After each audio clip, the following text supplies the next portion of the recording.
Bonjour mes amis, comment ça va? Avez-vous eu l'occasion de voyager dernièrement?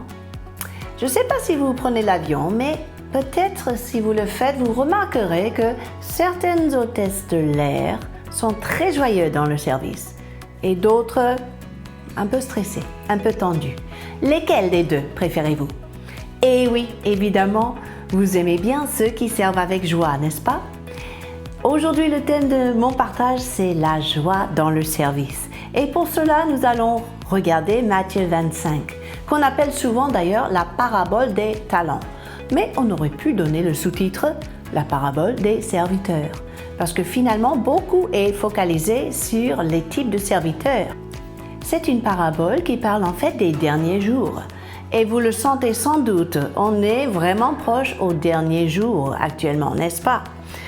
Eh bien, Jésus dans cette parabole précise qu'il y a un maître qui donne ses ordres à ses serviteurs. Et 2 sur 3 de ses serviteurs ont bien fait, mais 1 sur 3 était considéré méchant et paresseux. Pourquoi? Parce que le maître, il est revenu et le serviteur n'avait pas fait ce qu'il y avait à faire. Déjà, c'est très parlant parce que il y a toujours 2 types de personnes dans le corps de Christ. Ceux qui sont mobilisés, passionnés dans le service, fidèles à obéir le maître, parce qu'après tout, Jésus est beaucoup plus que sauveur, n'est-ce pas? Il est venu être Seigneur et Maître aussi, pas juste vous épargner de l'enfer. Mais ce maître donne des directives. Et nous voyons que 2 de ses serviteurs ont bien géré ce qu'il leur a confié. Il est revenu après son voyage et qu'est-ce qui se passe? Il demande à ce que les serviteurs rendent compte de ce qu'ils ont fait. Je ne serais pas surprise si Jésus, quand il revient, demande aussi des comptes de notre part. Mon enfant, qu'est-ce que tu as fait avec ce que je t'ai confié? Eh bien, 2 ont fait la bonne chose, mais le 3e, il n'a pas bien géré ce que le maître lui avait confié. Et malheureusement, il était privé de la récompense. Mais à ces 2 qui étaient fidèles, qu'est-ce que le maître dit? Bon, bien fait, bon et fidèle serviteur, entre dans la joie de ton maître.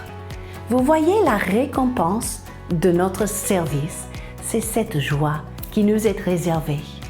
Pas de cette joie de se faire remarquer ou d'être remercié par les êtres humains ou de recevoir des félicitations. Non, la joie de notre Père Céleste, la joie de notre Maître.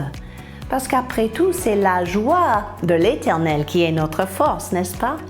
Et cette joie peut nous propulser dans notre destinée si nous sommes prêts à faire ce que le Maître nous demande de faire. Vous voyez, la joie dans le service est quelque chose qui peut être même contagieuse. Vous commencez à servir et vous inspirez vos frères et vos sœurs. Et ensemble, vous créez une équipe qui peut servir au sein de l'église ou au sein de votre municipalité ou peut-être juste servir en cachette, là où personne d'autre que le Père Céleste vous voit. Cette récompense, cette joie indescriptible, cette joie insondable qui sera votre récompense, personne ne pourra vous le voler. Cette joie sera la chose qui brûle dans votre cœur quand vous êtes fatigué, quand vous ne savez plus comment faire avec le stress qui vous entoure. Cette joie sera votre force au milieu du service que vous offrez à Dieu et vous offrez à votre entourage. La joie du Maître, c'est la plus belle récompense qu'on peut imaginer. Cette joie est réservée pour tous ceux que le Maître trouve en action, tous ceux et celles que le Maître trouve mobilisés pour le royaume de Dieu, tous ceux et celles qui ont bien fait ce que le Maître a demandé.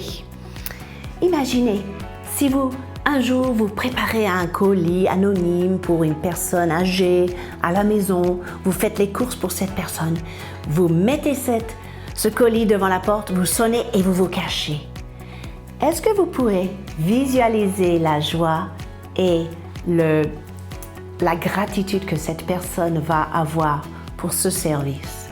C'est un exemple qui me vient à l'esprit parce que trop souvent je trouve que des personnes cherchent à se faire féliciter pour leur service. Mais la plus grande joie est de pouvoir servir en cachette sous le regard bienveillant de notre Père Céleste. J'espère que quand le Maître revient, et ça va pas tarder mes amis, il nous trouvera au service pour la gloire de son nom et pas simplement confortable dans l'anonymat derrière nos écrans. Il est temps de servir, il est temps de recevoir votre récompense, cette joie insondable qui vous est réservée. Je vous souhaite une excellente semaine et je vous dis à très bientôt.